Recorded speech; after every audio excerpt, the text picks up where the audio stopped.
ఓం నమో భగవతే శ్రీ రమణాయ. చాలా సంతోషం నాయన. రమణ మహర్షుల వారిని అడగని ప్రశ్న అంటూ లేదు.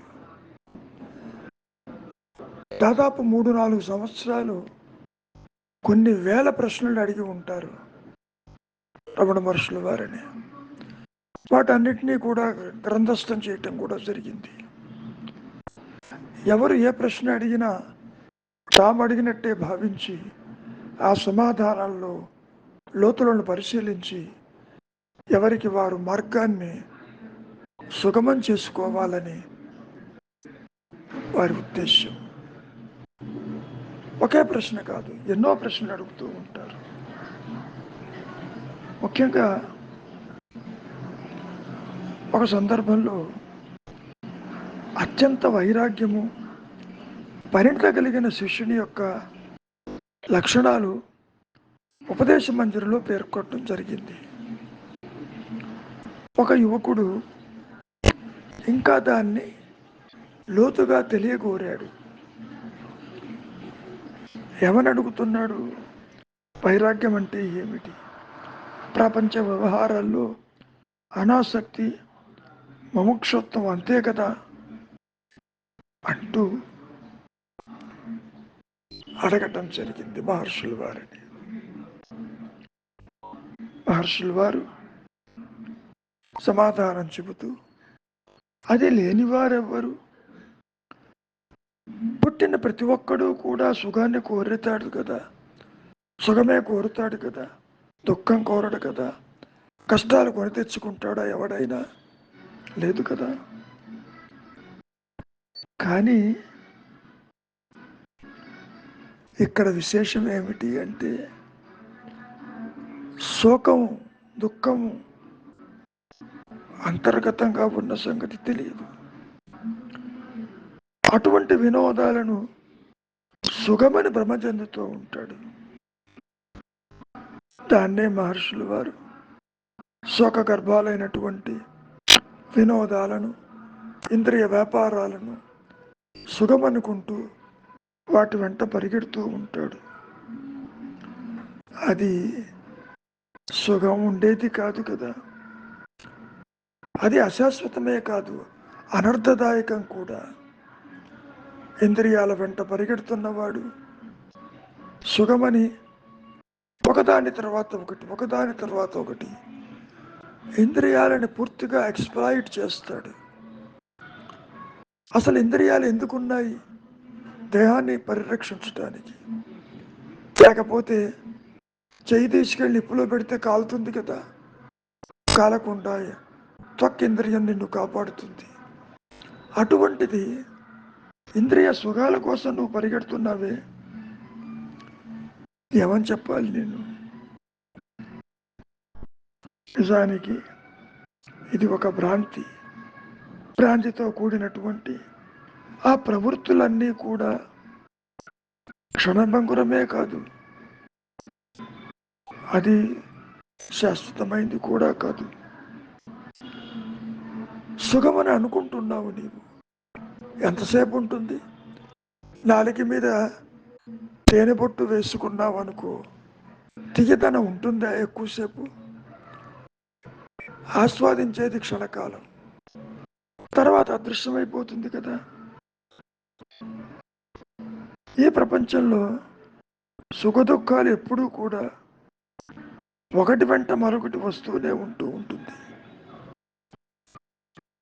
సుఖం అనుభవించిన తర్వాత ఆ సుఖం లేదనే దుఃఖం ఎక్కువగా ఉంటుంది. సంపాదించిన తర్వాత ఆ సంపాదన నిలవటం లేదు అనేది దుఃఖం దాని వెంటనే ఉంటుంది.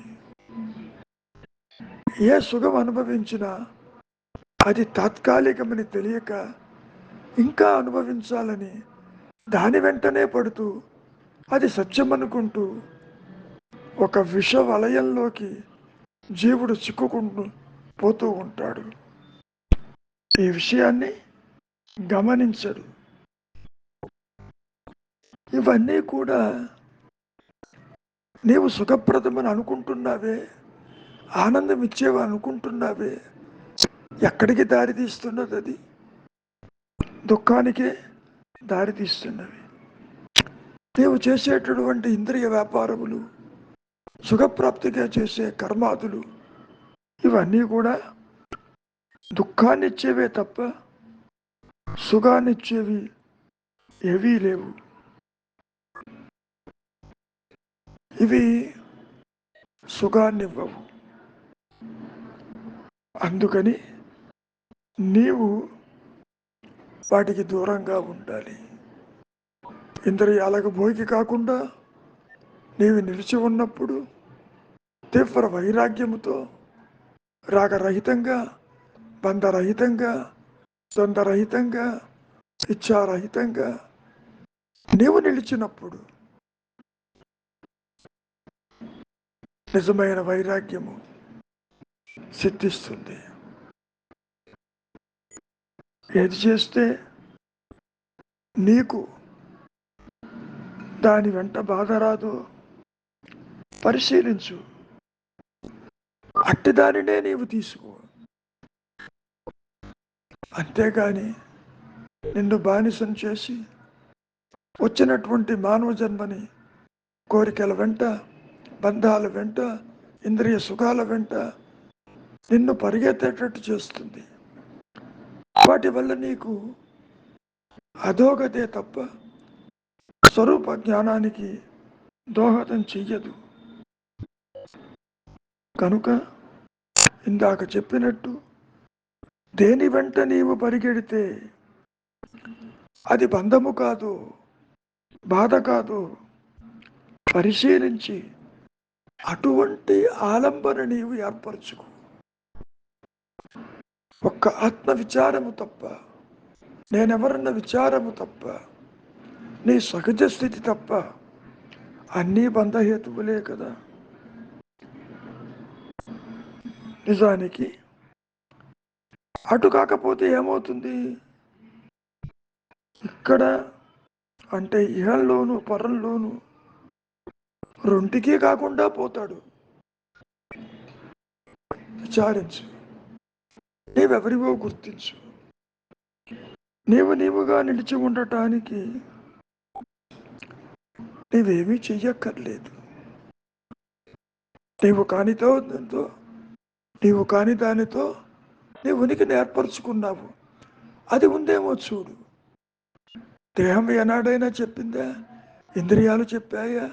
పోనీ మనస్సు చెప్పిందా అది ఉన్నట్టుగా? లేదే. నీవు చెబుతున్నావు. కనుక గురువు నీకు ఏది చేతికి అందించడు. గురువు అంటే జ్ఞానమే, గురువు అంటే ఆత్మే. గురువు భౌతికం కాదు, శిష్యుడు భౌతికం కాదు. మౌనంగా ఏదైతే ఉన్నదో, ఎరుకతో కూడిన ఆలోచన లేని మానసిక స్థితి, అది మౌనం అంటూ వర్ణించారు. నిజమే, తనకు తానుగా సహాయం చేసుకోలేనివాడు, అశక్తుడు, బలవంతానైనా సరే గురు రూపాన బలవత్తర శక్తిని పొందుతాడు. శుభ శక్తి ఒకటే ఉంటుంది, ఏది కొత్తగా రాదు. నీ ఆలోచనలు నిన్ను బంధించినవి. ఆలోచన రహితమే నీ ముక్త స్థితికి దారి తీస్తుంది. ఈ విషయాలు ఎవరు చెబుతారు నీకు? నీ ఆత్మే చెబుతుంది. గురు రూపేణ వచ్చిన ఆత్మే చెబుతుంది. సృష్టి రూపేణ ఉన్న ఆత్మే చెబుతుంది. సర్వం కల్విదం బ్రహ్మ, ఇదంతా బ్రహ్మమయమేను. బ్రహ్మము అంటే జ్ఞానము. నువ్వు చూసే దృష్టికోణంలో భేదముంది తప్ప ఆత్మ సృష్టిలో, ఆత్మ దృష్టిలో, ఆత్మ జ్ఞానంలో భేదం ఎక్కడ? అంతా భేదమే కదా. అన్యత్వము లేని చోట భేదం ఎలా తల ఎత్తుతుంది? అది తల ఎత్తదు. ఎప్పుడైతే అన్యత్వానికి చోటు చేసుకుంటుందో, ఇదిగో ఈ అహంకారము తల ఎత్తినప్పుడు దానికి అంతా అన్యమే. దేహమన్యము, జగత్తన్యము, సంసారమన్యము, చివరికి దైవము కూడా అన్యము. ఆత్మ అంటే తెలియకపోయినా అది అన్యమే. నాకు ఆత్మ తెలియటం లేదంటున్నావుగా. ఈ అన్యత్వానికి మారుపేరే అహంకారము, భేదానికి మారుపేరే ఈ వ్యక్తిత్వము. ఉనికి లేని దానికి ఉనికిని కల్పించుకునేదే ఈ మాయా, నేను, ఈ అహంకారం, ఈ వ్యక్తిత్వము, ఈ కర్తృత్వము. ప్రతిదానికి నేను నేను నాది అంటూ కర్తృత్వాన్ని ప్రకటిస్తున్నావుగా. ఆది శంకరులు ఈ సందర్భంలో ఇదే విషయాన్ని ప్రస్తావిస్తూ, నీవు నాది అంటున్నావు అంటే దాని అర్థమేమిటి? ఆ వస్తువుకి నువ్వు విడిగా ఉన్నట్టేగా. ఆ విడిగా ఉన్నదేదో పరిశీలించు. నేను మూలానికి వెళ్ళు, ఏది కొత్తగా రాదు. స్మరణమయంగానే నీవు నిలిచిపోతావు. ఉన్నానన్న ఎరుక మాత్రమే సత్యమై, నిత్యమై, ఏకమై, అనంతమై, అద్వితీయమై, పరిధులు లేక ప్రకాశిస్తూ ఉన్న సంగతి నీ స్వరూపంగా అనుగ్రహము చేత నీవే గ్రహిస్తావు. కారణం, ఆత్మకి స్వరూప జ్ఞానము కలిగి ఉంటుంది శుభా. ఆ ఆత్మని, ఆ సత్యాన్ని, ఆ ఏకైక సద్వస్తువుని ఈ మాయలో ఏ ఒక్క వస్తువు తెలుసుకోలేదు. దానికి అన్యంగా ఏ ఎరుక లేదు దాన్ని తెలుసుకోవటానికి. అందుకనే ఆత్మజ్ఞానము సాధించేది కాదు, సాధన లేదు అని చెప్పటంలో ఉద్దేశ్యము. నేను అంటే ఆత్మ, నేను అంటే జ్ఞానము. నేను అన్న అహం స్ఫురణ ఏదైతే అంతర్గతంగా అంతరాళ్ళు ప్రకాశిస్తూ ఉన్నదో అది మాత్రమే సత్యము, అది మాత్రమే నిత్యము, అది మాత్రమే అనంతము.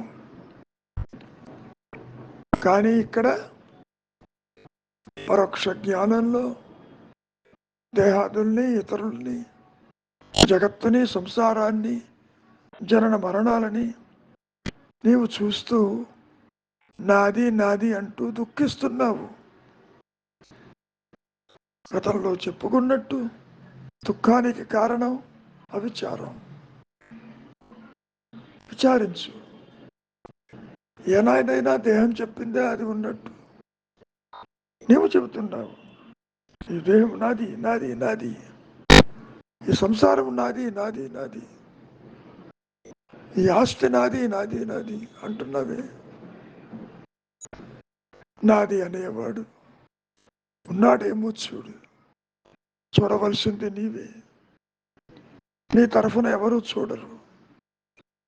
నీవు ఆకలిగా ఉంటే నువ్వు భుజిస్తేనే నీ ఆకలి తీరుతుంది.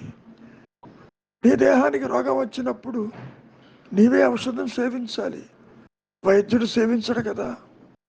ఇక్కడ కూడా గురువు సూచిస్తాడు, నీవేది కాదో చెబుతాడు, అంతర్ముఖం కమ్మంటాడు.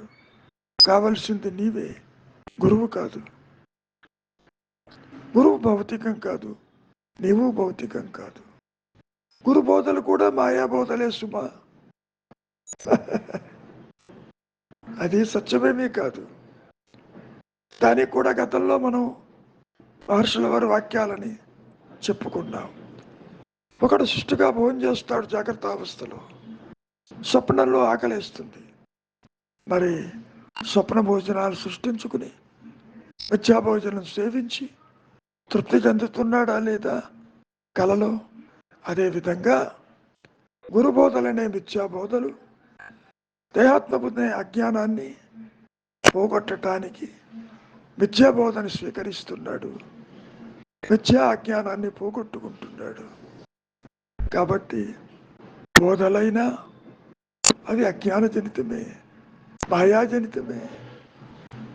ఒక మాయను పోగొట్టుకోవటానికి ఇంకో మిథ్యా భోజనం చేసినట్టు మిథ్యా బోధని తాను ఫాలో అవుతాడు. కాబట్టి బోధించేది ఎవరికి? స్వీకరించేవాడెవడు? ఉన్నది ఒకటే సత్యం కదా అంటూ మహర్షులు వారు చెప్పుకొచ్చారు. అందుకనే ఆది శంకరులు కూడా ఇదే మాట చెబుతూ ఆత్మజ్ఞానం బోధించేది కాదు, అనుభవయోగ్యం. ఎవరెన్ని రకాలుగా బోధించినా అవన్నీ మాయాజనితములే. సత్యము బోధయుక్తము కాదు, అనుభవయోగ్యము. కనుక మౌనమే శరణ్యం.